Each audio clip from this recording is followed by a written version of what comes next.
Hi folks, and welcome to this video on Act 5 Scene 1 of Macbeth.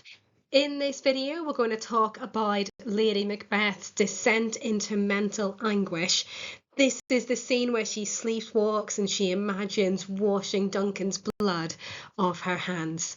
But before we get into that, as always, we're going to start with a quick knowledge check. Now, in this scene, Lady Macbeth remembers or she imagines herself speaking to Macbeth at different points in the play. And she says echoes of a lot of the lines that she actually does say to Macbeth earlier on in the text. So I've modernised those a little bit just to help you out, and I've put a list of these lines that Lady Macbeth says on the screen. Now your job is to think, what event earlier on in the play is she referring to? So stop the video and I want you to jot down what you can, what events do you think she's talking about, and then start the video again when you're ready. Okay, here are the answers. So the first one, it's time to do it, refers to just before Macbeth kills Duncan.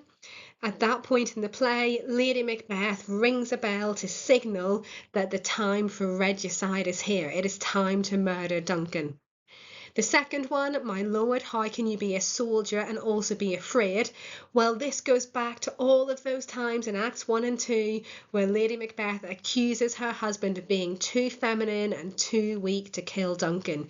She says, when you durst do it, then you were a man, implying that if Macbeth doesn't kill Duncan, then he's afraid and he's a weak character. The third one, here she's talking about an old man with blood. Well, this is clearly Duncan's body. Lady Macbeth saw Duncan's body when she took the daggers back to leave them with the guards. At that point, she seems to have taken blood from Duncan's body and put it on the faces of the guards to put the blame on them. The fourth one, the Thane of Fife's wife, is Macduff, and Macduff's family are murdered by Macbeth in Act 4. Will these hands never be clean? Well, that goes back to Duncan's murder again, the washing of the hands after the murder. Banquo's dead. Well, Macbeth ordered the killing of Banquo. He can't climb out of his grave. Well, this is when Lady Macbeth tells her husband that he can't possibly be seeing Banquo's ghost at the banquet scene. And there's a knocking at the gate. So after Duncan's murder, Macduff knocked on the castle gates and then he enters and finds Duncan's body.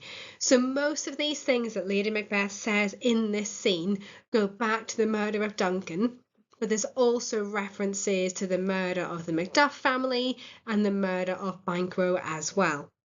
Now let's get into the scene. And what you can see here is that there's a conversation between a doctor who's been called to look after Lady Macbeth and a gentlewoman who's a type of servant, a lady in waiting, probably someone of quite high rank who serves her queen. And they're watching Lady Macbeth and they're worried about her health because Lady Macbeth is clearly in extreme anguish and torment here. She's suffering from some kind of mental illness.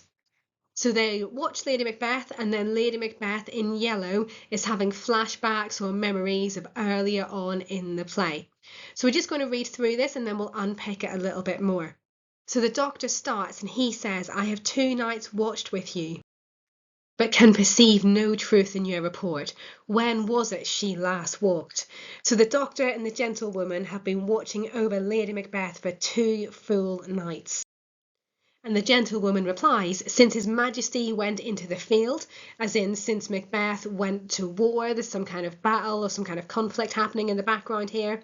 I have seen her rise from her bed, throw her nightgown upon her, unlock her closet, take forth paper, fold it, write upon it, read it, afterwards seal it, and again return to bed. Yet all this while in a most fast sleep. So Lady Macbeth is writing, she's getting up, she's moving around her room, all completely asleep. And the doctor refers here to a great perturbation in nature. This is the torment that Lady Macbeth is experiencing. So a great perturbation in nature to receive at once the benefit of sleep and do the effects of watching. In this slumbery agitation beside her walking and other actual performances, what at any time have you heard her say? And the gentlewoman does not want to tell the doctor what Lady Macbeth has been saying. presumably because that information is pretty dangerous and could get the gentlewoman in trouble if she were to repeat it. And the doctor says, "You may to me, as in it's okay to tell a doctor things, and 'tis meet you should. The gentlewoman, neither to you nor anyone, having no witness to confirm my speech." At this point, Lady Macbeth comes in with a taper, which is a kind of candle. And the gentlewoman says, "Lo you, here she comes. This is her very guise, and upon my life fast asleep. Observe her, stand close." The doctor asks, "How came she by that light?" And the gentlewoman says, "Why, it stood by her. She has light by her continually. 'Tis her command." So Lady Macbeth has commanded that she always has a light beside her bed. She has become afraid of the dark. Now, earlier on in the play, Lady Macbeth called on darkness to hide the murder of Duncan, and now she seems to be afraid of that very darkness she wanted earlier on. And the doctor says, "You see, her eyes are open. The gentlewoman aye, but their sense are shut." So Lady Macbeth's eyes are wide open, but they can't see anything because she's asleep. And the doctor says, "What is it she does now? Look how she rubs her hands." The gentlewoman, it is an accustomed action with her to seem thus washing her hands. "I have known her to continue in this a quarter of an hour." And then Lady Macbeth speaks, "Yet here's a spot." So she's talking about spots of blood which she imagines on her hands, and these spots of blood must be Duncan's blood from back in Act 2, when Lady Macbeth picked off his blood to put it on the guards. The doctor says, "Hark, she speaks. I will set down what comes from her to satisfy my remembrance the more strongly." And Lady Macbeth, "Out, damned spot, out, I say. 1, 2, why then 'tis time to do it. Hell is murky. Fie, my lord, fie, a soldier and afraid. What need we fear who knows it, when none can call our power to account? Yet who would have thought the old man to have so much blood in him?" And the doctor says, "Do you mark that, as in do you hear what she's just said?" The implication being that Lady Macbeth is clearly talking about the old man, Duncan, and seeing his blood. And then Lady Macbeth continues, "The Thane of Fife had a wife, where is she now? What, will these hands never be clean? No more of that, my lord, no more of that. You mar all with this starting." And the doctor says, go to, you have known what you should not."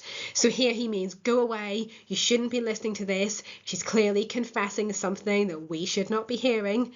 And the gentlewoman says, "She has spoke what she should not, I am sure of that. Heaven knows what she has known."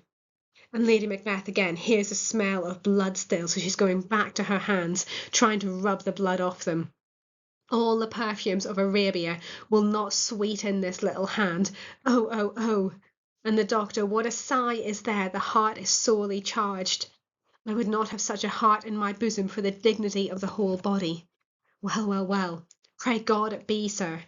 And the doctor admits that this disease is beyond my practice. He doesn't have the talent or the medicine to cure Lady Macbeth. Yet I have known those which have walked in their sleep and who have died holily in their beds. Then Lady Macbeth continues, and here it seems as if she's talking to her husband. "Wash your hands, put on your nightgown, look not so pale. I tell you yet again, Banquo's buried. He cannot come out of his grave. Even so. To bed, there's a knocking at the gate. Come, come, come, come, come, give me your hand. What's done cannot be undone. To bed, to bed." And then she exits. Will she go now to bed? The gentlewoman says, "Yep, directly." And then the doctor, "Foul whisperings are abroad." Remember, we've heard that word foul a couple of times in the play already. "Unnatural deeds do breed unnatural troubles. Infected minds to their deaf pillows will discharge their secrets. More needs she the divine than the physician. Lord God, forgive us all. Look after her. Remove from her the means of all annoyance, and still keep eyes upon her. So good night. My mind she has mated, and amazed my sight. I think, but dare not speak. Good night, gentle doctor." Okay, and then the scene ends. So all the way through this scene, Shakespeare brings back motifs that we've had throughout the entire play. So forget about this scene for the minute, and I want you to think back to what we've read already in the text and write down what you know about these motifs, and then start the video again when you're ready. Okay, so here's the main things I've come up with. In terms of natural and unnatural, we know the witches are unnatural, the murder of Duncan is an unnatural deed, and in contrast, Duncan is associated with natural imagery. Light and dark, well, Macbeth and Lady Macbeth both call for darkness. The witches are associated with darkness. And in contrast, light is a ubiquitous symbol of hope in the play. And bloody hands, well, after Duncan's murder, Macbeth believes he will never wash the blood from his hands. In contrast, Lady Macbeth believes she can wash her hands easily. So if you need to, if you've missed anything here, stop the video, add it to your work, and then start the video again when you're ready. Now what we're going to do is add on information from what we've read in Act 5, Scene 1. Do this in a different colour so you can see that this is a different scene. And I've highlighted things here on the screen in yellow. So stop the video, add to your table, and then start the video again when you're ready. Okay, so in yellow I've added that the disease itself seems to be unnatural or caused by unnatural events. Then in the light and dark column, I've got the candle that Lady Macbeth carries. This is a light that attempts to ward off the darkness and give her some hope. And then the bloody hands, whereas Macbeth believed his hands would never be clean, now Lady Macbeth is trying to wash off that imaginary blood. So here Shakespeare kind of brings together these three motifs as we approach the end of the play. The final couple of things we're going to do are focused around these key quotations. Now, one of them is back from Act 2 after the murder of Duncan. When Macbeth is trying to wash the blood off his hands, he thinks he needs all of Neptune's ocean, all the water in the world to wash the blood from his hands. In contrast, Lady Macbeth in Act 5 says that she needs all the perfumes of Arabia to sweeten her little hand.